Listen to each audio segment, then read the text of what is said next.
My name is Hanson, and the next thing I want to show you how to do is join your binding strips. So I've got all my binding strips cut. They're all 2.5 inches wide, and the first thing I want to do is just lay the binding strip in front of me, right side up, so it's going horizontally. The next thing I'm going to do then is take the next strip. I'm going to place it so it's coming towards me, and you can see that my corners here are overlapping. I don't want to push them right up against on top of each other because I can't see the corner to draw a perfect right angle. So if I do this as a little trick, I can put it right there. I can put a pin in it, and this is where sometimes having a flat head pin is kind of handy because I can put it on this side, and when I lay my ruler over it, I'm not going to get a bump. I'm going to go ahead and put another pin in on the other side though to hold it. Now I've got some marking tools. If it's really light, I don't think this white chalk is going to work so well, so today I'm just going to use a regular number 2 pencil, and I'm going to go ahead and I can use the corners here, and I can draw a perfectly straight line. And you know, sometimes I used to think that I could not draw that line and get away from it, but I found that as I go over to my sewing machine, without the line, I tend to sew a perfect arc every time. So I feel it's worth it to just take an extra minute or two and draw the line. So I'm just going to work my way through. I'm going to do the next one. I'm going to get another strip. Usually I keep the strips on my lap so I don't start and sew the 2 strips together, which is something sometimes my beginners like to do. But I'm just going to go ahead and draw that line and keep moving until I've got all 7 strips pinned together. All right, I've got all my strips pinned and I'm ready to take them over to my sewing machine to sew. One thing I didn't mention is when you draw this line, you always want to make sure it's going from the top left to the bottom right. Otherwise, you're going to end up with a V. If you're new at this and you haven't done a lot of binding strips, a real quick thing to do is take a pin it right on the line that you drew, and go ahead and fold your strip over so that you can see it's going to make one nice long strip and not a V strip. All right, with that in mind, I'm going to take a little segue. This is a plain binding. It doesn't matter. There's a non-directional fabric. It doesn't matter which way it's going to go, but every once in a while, you may want to do a stripe binding. So I've pulled a strip, 2 strips of stripes, say that fast, to show you how to make a stripe binding go together perfectly so you don't see it all weird when you do it.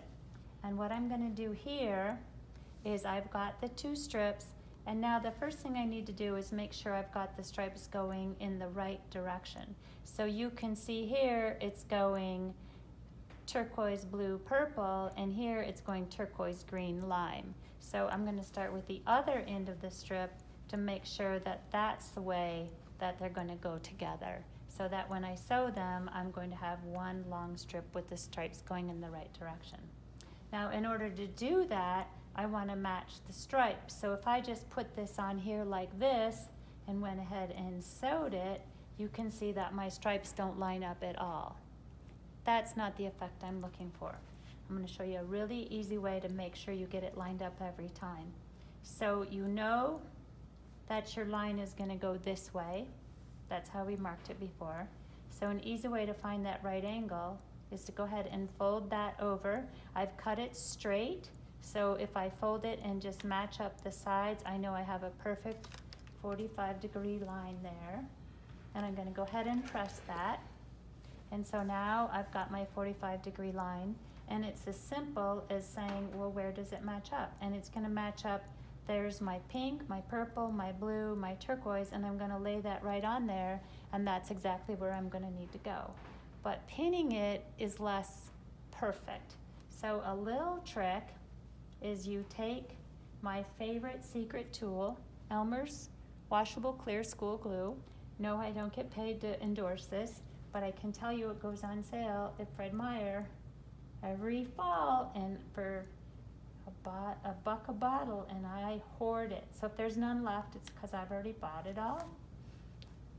but I just put a little couple dots of glue and lightly smooth them along with my finger. Important to wipe your finger on your pants or on the side of your ironing board. It's washable. Then I lay it right on top of where I want it to go, and I place it in there perfectly, if you can see that. And when I get it on there, I'm going to go ahead and press it. And it's going to stay right there until I'm ready to sew. When I'm ready to sew, I'm going to sew right in that crease. If I have a hard time seeing where that crease is, I might go ahead and mark it with my pencil. Now you notice this last time when I placed the strip on there, I didn't overlap it. It's because I've already made sure I know right where that 45-degree line is because of the press seam before I glued it. So I'm just going to make sure the glue dries pretty quick.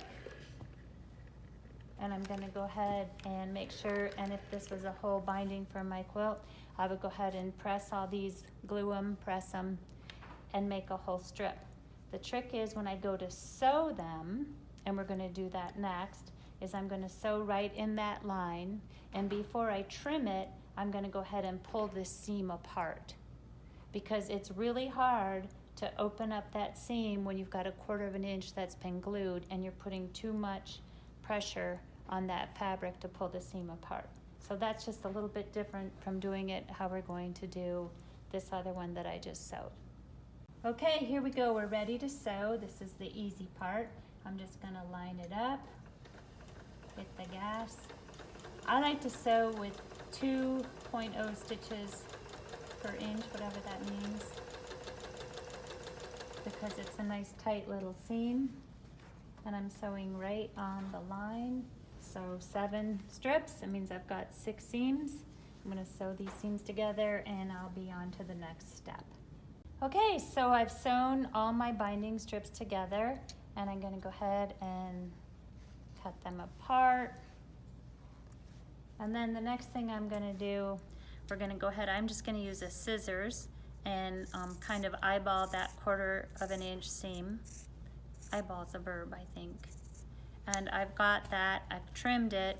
Once I've got it trimmed, I'm going to go ahead and, on every single seam in this binding, I'm going to press it open nice and flat.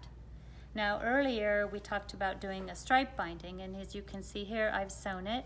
I wouldn't recommend using a bright turquoise blue thread. I probably would have made this join with white, but for the purposes of showing you, this is the one that I'd glued, and you can see that my stripe is lined up pretty good enough. But what's the problem is that I'm going to need to press this open, and I've got this, so before I trim it, I want to go ahead and so you can pull that glue apart, and if I use too much glue, I might even have to dampen it with a bit of water.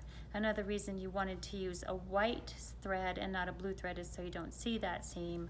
But once I've separated it where it was glued, then I'm going to go ahead and trim it. So it's just a little bit different, that you want to go ahead and make sure that you get it apart before you trim it, because from here it's too hard to get a grip on those little small, see down here at the end I got a little bit of glue I didn't uncover, and then you're going to go ahead and press that seam open, and you're going to get a nice match on your stripe so that when you go to put it on your quilt, it just reads as a continuous piece. One thing I do want to talk about for a second is why we have this diagonal seam. So you can see once it's pressed open, we're going to be folding this wrong sides together along the whole length of the binding. This makes what's called a double fold binding. But when it goes on the quilt top, you're going to see that this seam goes in a V, and when it gets folded over, you're not right on top of each other, and it's reasonably flat. What we see here a lot is people bring in their quilts and they make their binding where they align the 2 edges just like they're piecing. They sew that perfect 1/4 inch seam. What happens when they go ahead and have that seam in their quilt, you can see it makes a bump when it's pressed to one side, even if it were pressed open. And when you go like this, you're just going to keep getting a bump after a bump, and it makes a big bulge in your binding on the top. So that's why we always use a diagonal join when we sew the binding together. Okay, so we've pressed our little seams open. One thing I wanted to also do when I'm in this mode is go ahead and press out the fold in the fabric so I don't have to mess with it later. So of course every strip's got a little fold in the middle, and once I get that, I'm ready to go ahead and do the next step, which is pressing this whole long strip. So it doesn't matter how it's turned, but you want to put wrong sides together and you want to match them up perfectly or close enough to perfectly. And I just work along the length of my ironing board. I want you to notice what happens when I press over that seam. I don't have any tails here. That's because when I trimmed it, I cut up first and then across. So if you have your little pointy tails, go ahead and trim them off at this point so they don't get in your way when you're sewing your binding on. The next thing I want to do is I'm going to go ahead and sew my binding on, but I might as well change my thread color at this point. So the thing I want to do is match my thread to the binding as close as possible. Now on the camera, I'm not sure you can see this as well, but it's kind of a toss-up between these two as to which one is the better one. And under this light, I think it's the darker one, because this one's going to be a little bit white for me. So I'm going to go ahead and use this darker thread. I'm going to put this one back into my pile of thread, and I'm going to go ahead and wind my bobbins. All right, we're ready to put our binding on the quilt top. Woohoo! Finally, we've got this long tail, so I'm going to make sure I leave it with a long tail. I'm just going to go ahead and put my first pin in on where I'm going to start. And I don't pin it all the way around, but just to hold it in place for me to start. And I'm going to put it so that the edge, the raw edge, here we go, there's the raw edge. The raw edge is aligned with the edge of the quilt top. And just for the first one, it might be nice to see where I was going to end up on this first corner. I really don't want to get my seam in a corner. Luck of the draw is that you might. But see, here's my first seam, and so I'm fine. I'm not going to move where I'm going to start. One of the questions I get a lot is, where do you start on your quilt? It doesn't matter. You never want to start in a corner. You always want to start on one of the sides. I think it's better to kind of start in the middle of one of the sides, and I tend to start on the right side. Your eye, when you look at something, almost always goes to the top left corner or the bottom center. So for me, I just prefer the right side or the left side, somewhere in the middle to get started. All right, I've got my walking foot on my sewing machine. That is super important. If you don't have a walking foot, you need to go get one. You really don't want to sew your binding on without one. So the next thing is I'm going to go ahead and I'm going to start sewing where I pinned it. So I'm going to go ahead and put the presser foot down, and you can see I've got my tail back here behind me, and I've lined up. I'm just going to lay the binding on the edge of my top. I've lined up the edge. Again, I said this with the edge of the top, and I'm going to start sewing. Now I really want to sew exactly 1/4 of an inch from the edge, and I can't really see where that is. So on my walking foot, I know just from experience that my 1/4 inch is from the needle here just right to about this point.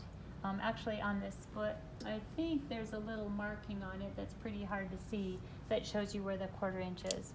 But you want a 1/4 inch seam allowance from the edge of the binding, not the outer edge where your batting is. And you are just going to start to sew. You can pull that pin out.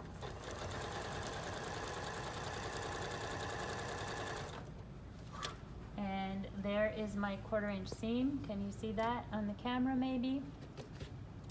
But I need a nice 1/4 inch seam. Now the other thing I want to show you is what's on the back. So this back is tan. I have matched my thread to the binding. At this point, the thread's not really going to show, so let's pretend that this back was turquoise, for example, it's going to be really hard for me to see that blue line, and I am going to want to see it later.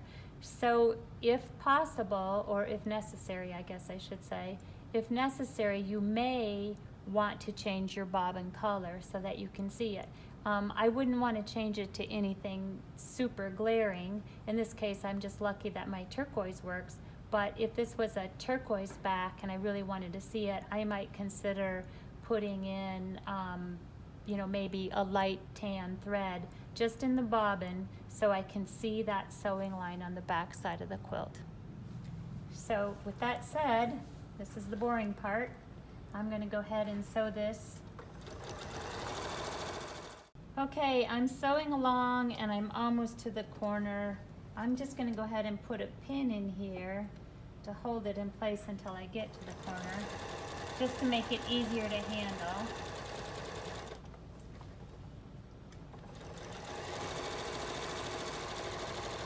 I'm going to go ahead and sew all the way to the corner. Now, for my beginners, when I teach the class, I sometimes tell them, measure, if you don't know where that 1/4 inch is, you can measure right from the very edge of the ruler to that 1/4 inch, and you can just put a pin in right there, okay? So you know where that 1/4 inch is exactly, okay? Double checking it a little bit.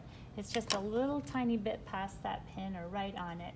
So as I come into the corner, I also know on my walking foot, and you'll learn these little measurements about your walking foot, is that right here, is that 1/4 inch from the needle. So that's another little marker you can have in your mind if you figure out that on your walking foot. But I'm going to come in and I'm going to sew all the way in to that needle, and you can see I'm lined up on the edge. I might want one more stitch, okay? And then I'm going to go ahead and back stitch, cut my thread, and go ahead and pull that out of my machine. The next thing I'm going to do is I'm going to fold this binding straight back. I'm going to go ahead and fold it forward right over itself. And I like to put 2 pins in. I'm going to put 1 pin in here, and that's going to hold it. And then just so it doesn't move on me, I'm a big pinner, I go ahead and put another pin in here. Putting more pins in is a lot faster than picking it out and having to do it over again.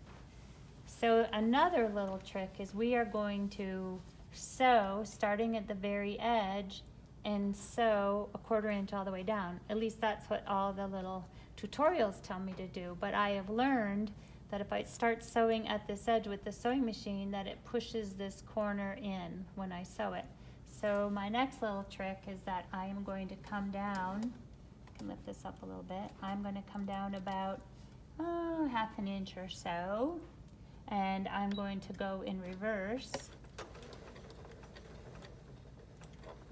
back off the edge of my binding. Now it's in place, it's not going to go anywhere. I'm going to pull that pin out, and I'm just going to proceed forward and keep going till I get to the next corner.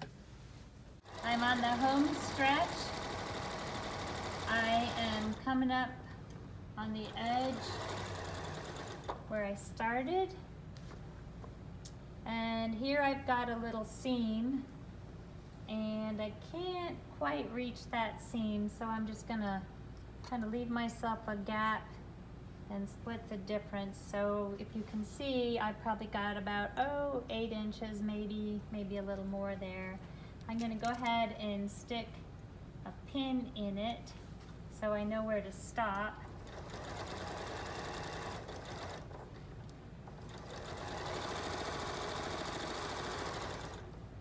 Boy, who pressed this? That's kind of crappy right there. But, oops. I guess that'd be me. And I'm going to come right up to the edge, and I'm going to stop there, and I'm just going to back stitch a couple stitches, cut my thread, and I am done. So now I have this nice gap and I've got plenty of binding to work with for an overlap. So that's my next step, is making the binding join. Okay, here are the two strips on my binding, and so what I'm going to do is I'm going to go ahead and press that, and I'm going to bring the next one up to it, and I'm going to leave a little bit of a gap, about 1/8 of an inch between the two, and I'm just going to leave that gap, and I'm going to press both of these together so I've got a nice line. Okay, now it doesn't matter if you clip this side 2.5 inches or you clip this side 2.5 inches, but one of them is going to clip on the fold and the other is going to cut 2.5 inches away from the fold. And by the way, the 2.5 inches comes from the width of your binding. So if you cut a different strip width than 2.5 inches, you would have a different amount that you're going to cut it for the join. But in this case, I really want to make sure I get this hot. I'm going to come in here and go ahead and just snip this one off on the fold. Get rid of that piece. And then I'm going to use my white pencil so I can see it. And I'm going to go ahead and put my ruler. This is a nice little handy 2.5 inch ruler. I'm going to put my ruler right on the fold, and I'm going to mark this edge here and draw a white line so I can really see it right there on the fold, or on the line, sorry. And I'm going to go ahead and I'm going to cut it right on the white line. That is ready to go to the next piece. So then this is where people get a little confused. I'm going to go ahead and open this up. I don't want to twist it, I'm just going to open it. And if I don't have enough room, I'm going to go ahead and I could say, oh, that's just a little tight for me. I'm going to get my seam ripper out and I'm going to cut that back. So let me get my seam ripper. You know, I was just a little overzealous and I only left myself this much room. I'd be a little more comfortable if I had a tiny bit more room. So I can just go ahead and rip some of this back with my seam ripper. Especially if it's the first time you're doing it, you might find that you would like a little extra room. Okay, and I'm just gonna pull those stitches out. And here you can see on the back that I can really see pretty easily where those threads are. And I'm just gonna get them out of my way. That just gives me a tiny bit more room to make this next join. So, back to where I was before I had to rip it open. I'm going to take this, and I don't want to twist it, I just want to open it. So I'm going to just carefully place it like that. And if you can imagine, this is almost just like it was when you were sewing the strips together. And this time I'm going to place this strip right on top of it, but not twisting it. But this time I don't want to overlap them, so I need to know exactly where that angle is. So as I open it up,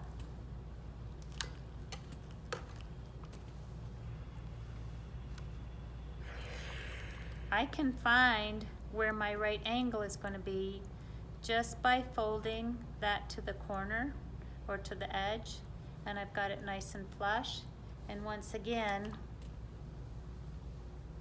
I can mark that by using my iron, and I can see my press line there. Just so it's easier for me to sew, I'm going to go ahead and use my pencil and draw that line in there so I know where to sew on the line. It's not going to show through to the other side. So I've got my line, I'm not twisting it, I'm just opening this one way and I'm placing the other one on top of it. It should look a lot like it did when you were sewing the strips together in the beginning. The seam is going to go from the upper left corner to the bottom right, and I'm going to go ahead and pin this. Now when I pin it, again, before I get it all the way pinned, it's a good idea, if you're a beginner, I'm just gonna put a pin right in this seam line, and I'm just gonna check myself to say, yep, that's how my binding joint is gonna go. So I've got it there, and you can see I'm kind of short on space here, so I'm gonna go ahead and take my pins, make sure all my edges fit. I like to pin it in 4 places. I'm gonna make a little box around that seam. So I'm gonna put 2, 1, 2 on opposite ends of the line. I'm gonna put another pin in this corner, making sure that the line is aligned with the corner underneath it. I'm gonna go ahead and put another pin in this bottom corner, which may seem a lot of overpinning to you, but I don't have a lot of room here.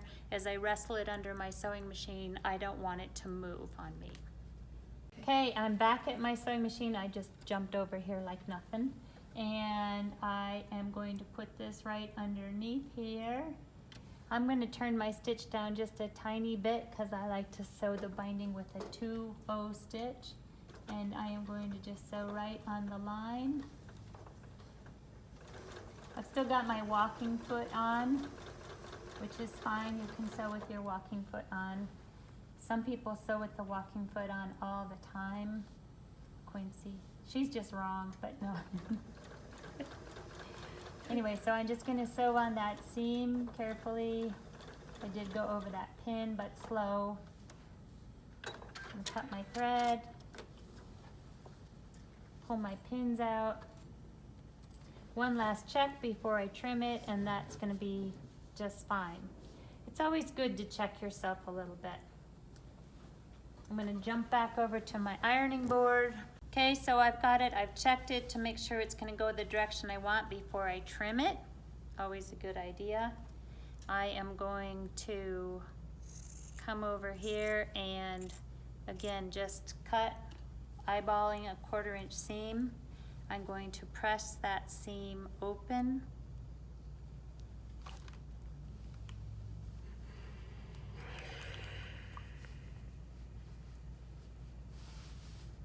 And I am going to go ahead and press that to the quilt.